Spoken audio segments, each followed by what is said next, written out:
So we're really entering some new territory today. If you've been following along with our journey through the Wise Woman Code, you know we spent, well, a significant amount of time on the foundation. On the preparation, really. Exactly. It's all been about the internal work. We've talked about stillness. We've covered breath, how you speak to yourself, how to clear out all that mental clutter. It's all been, quiet work. That's a fair assessment. Up to this point, the focus has been on construction, on laying the bricks. Yes. It's felt like training, like Mm. we've been in the dojo or the gym, Yeah. sort of learning the individual moves in this really controlled environment where the stakes are pretty low. Mm-hmm. But today, with Chapter 7, that energy just completely shifts. We're looking at return to center. And I don't know, this feels different. It feels less like a drill and more like, The game itself, that is the precise distinction, and there's a defining statement right at the very top of this chapter that just sets the stakes. oh yeah, It says, losing center is part of living, returning to it is skill. losing center is part of living. It hits hard. Because I think there's this fantasy we all secretly have. And which fantasy is that? The fantasy that if I just do enough work, if I meditate enough or journal enough or really master those first 6 chapters, I'll eventually get to this state of permanent zen where nothing bothers me. Right. That'll be bulletproof. I'll never lose my cool again. The goal of permanent immobility. Exactly. But this chapter seems to be saying, no, that's not the goal. Right. And maybe even if you think that's the goal, you're setting yourself up to fail. It is not the goal because it is not human. The manual is very clear about this in Section 1. It talks about the inevitability of losing center. The text just acknowledges the messy reality of it all. Yeah. We make mistakes, we face criticism, things don't go as planned. Someone cuts you off in traffic or a client hates your pitch and, biology takes over. And it's the spiral that happens right after that. That's what I find so interesting. That is the human experience right there. It's not just that something went wrong. It's the internal questioning that fires up instantly. Was that enough? Am I enough? Oh my God, did I just ruin everything? It happens in a split second. And the question the text poses is the goal to never lose center? Is it actually realistic to stay balanced 24/7? The answer is a hard no. Which is a massive relief, honestly. It should be, but it completely reorients the objective. If the goal isn't never fall, then the goal becomes how fast can you get back up? The goal is rapid return. Nice. And the source material makes a critical distinction here about shame. Losing your balance is just physics, it's a reaction. But shame about losing your balance, that is what delays the return. Because we judge the wobble. We judge the wobble, and then we get stuck ruminating on that judgment. The code argues that awareness itself signals strength. If you notice you've lost your center, that is not a failure. That is a mechanism working. Recognition is the first step of the reset. So the reset begins with noticing, not judging. Just, oh, I'm off balance. Not, oh, I'm such an idiot for being off balance. Precisely. And it's crucial to understand where we are in the linear progression of the code to get why this matters so much right now. Okay. Let's just quickly look at the architecture we've built. Chapter 1 was awareness through stillness. Chapter 2 was regulation through breath. Chapter 3 gave us direction through visualization. Right. Chapter 4 was reinforcement using language. Chapter 5, discernment through release. And last time, Chapter 6, embodied relaxation. And all of those, while they're incredibly powerful, they can all be done in private. You can do in the morning before the day starts or at night when everything's quiet. They're like lab work. Precisely. Those chapters train preparation. Chapter 7 trains execution. This is the integration of all those tools in real time, under fire. The thesis here is very specific. Center is not maintained by accident. It is regained by discipline. I think that word discipline is really interesting here. It implies a system. It's not just, hoping you feel better. It is absolutely a system. Chapter 7 is very prescriptive. It's not just about thinking positive thoughts. It lays out a specific protocol. It's called the reset sequence, and it's described as a layered process. Okay, so let's get into the how. Because when you're in the middle of a freak out, you can't remember some complex philosophy. You just need a lever you can pull. And the code provides that lever. It's layered because it recruits different systems, physiological, physical, and cognitive, to override that stress response. Okay, walk us through the layers. What's the very first move? Step 1 is breath. Specifically, inhaling deeply into the belly and then lengthening the exhale. We know from Chapter 2 this is the #1 physiological signal of safety. Right. You cannot reason your way out of a physiological spike. You have to breathe your way out. I really want to pause on that because I think people skip it. They try to think their way out of stress. They're like, stop stressing, stop stressing. Which of course never works. Your amygdala, the alarm bell in your brain, it isn't listening to your logic. It's listening to your body. A short, shallow breath signals tiger, danger. A long, slow exhale signals safe, we can relax. You have to hack the hardware before you can update the software. Okay, so breath is the first layer. We're hacking the hardware. What's step 2? Step 2 is posture. The instruction is to ground your feet, lift your shoulders gently back, and align your spine. This connects right back to that body pillar we saw in Chapter 6. It does. It's about embodied cognition. The idea that your body's position actually dictates your emotional state. I mean, think about what you do when you're overwhelmed. You slump, you protect your vital organs, you make yourself small. Totally. You curl inward. Exactly. So by consciously reversing that, opening your chest, grounding your feet, you're sending a top-down signal.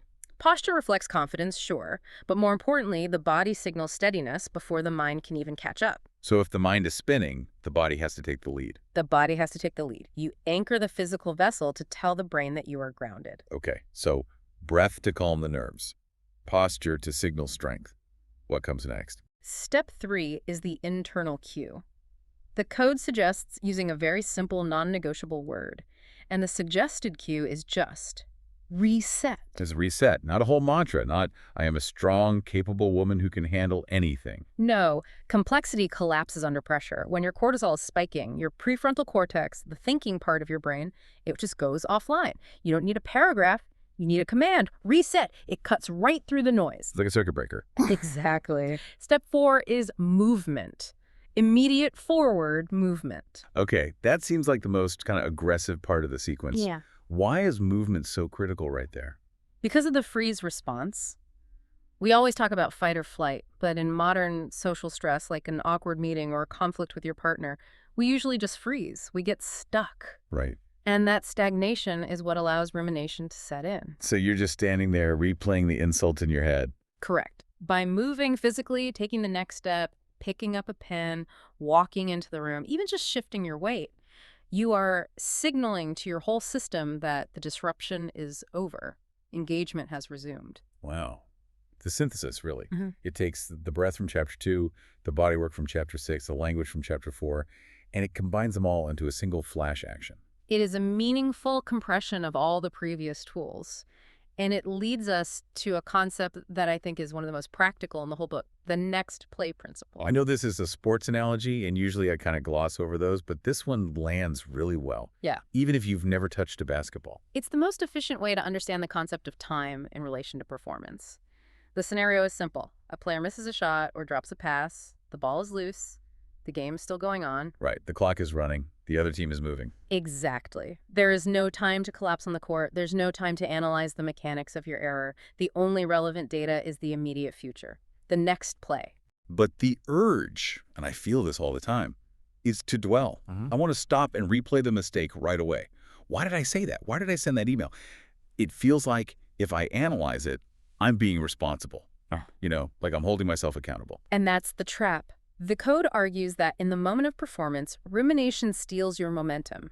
It isn't responsibility. It's a form of self-indulgence.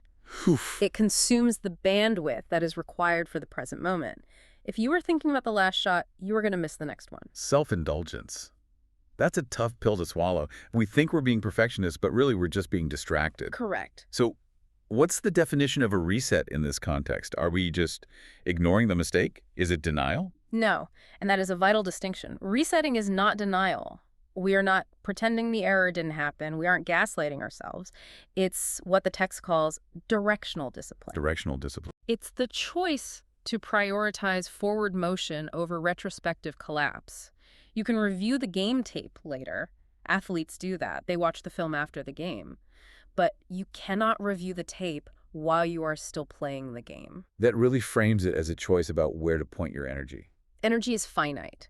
You spend it on the regret, or you spend it on the recovery. You cannot spend it on both. Let's talk about applying this in the real world. because the scenarios the book talks about are high pressure. But that lab we mentioned earlier is private.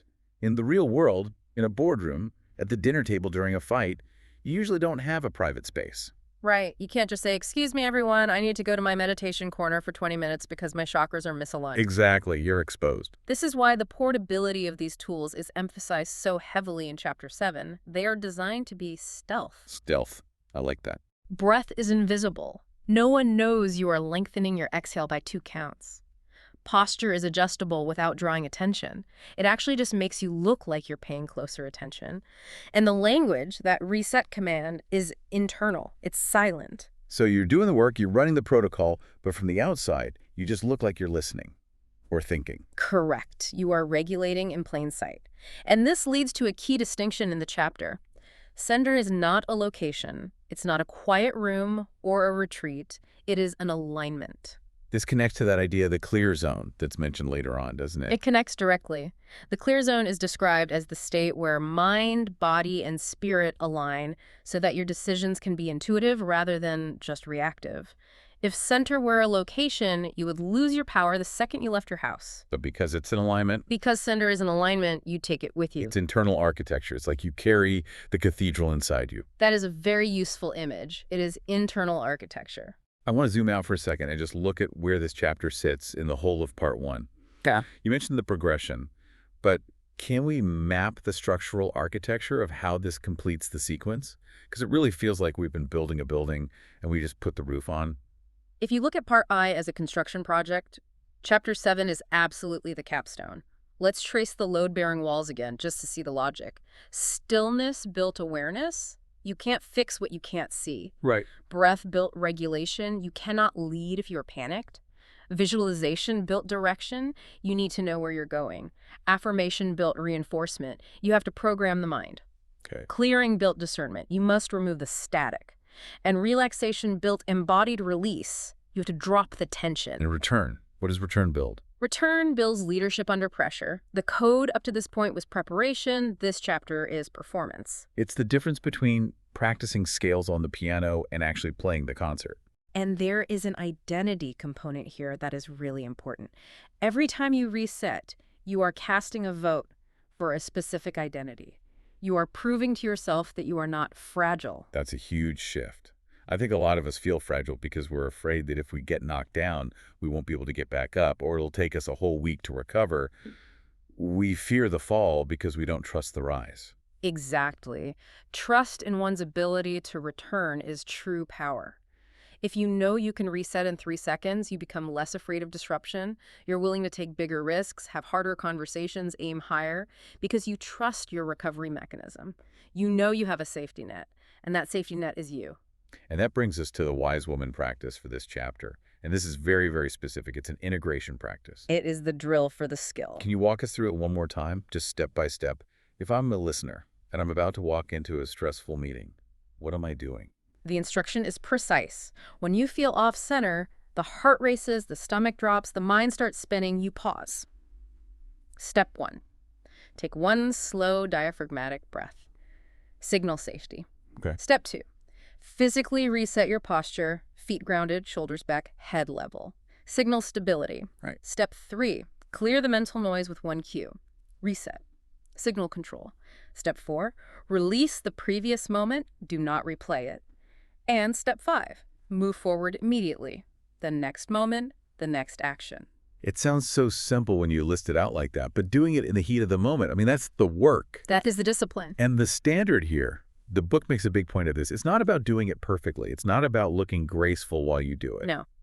The text confirms, speed of return matters more than perfection of performance. It is about closing the gap. It's about reducing the lag time between that emotional spike and the regulated state. So maybe the first time you try this, it takes you, I don't know, 20 minutes to even realize you need to reset. Exactly. And then the next time, it takes 10 minutes. Then 5. Then 1. Repetition builds instinct. It's muscle memory. Eventually, yes. Eventually, you don't have to count the steps. You feel the stress, and the body automatically straightens, the breath automatically deepens, and the mind automatically clears. That is the clear zone becoming a trait rather than just a state. So it becomes who you are, not just something you do. That is the goal. I want to close with the reflection moment from the manual.